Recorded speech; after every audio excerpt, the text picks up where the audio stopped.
sejarah peristiwa Madiun tahun 1948, maka diciptakan isu Dewan Jenderal yang dikatakan akan meledakkan hukum.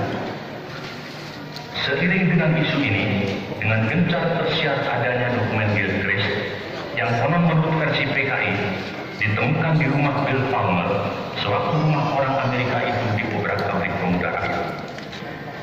Gilchrist adalah duta besar Inggris, dan dalam dokumen yang ternyata palsu itu tersebut kata-kata "a local army friend" yang kemudian diinterpretasi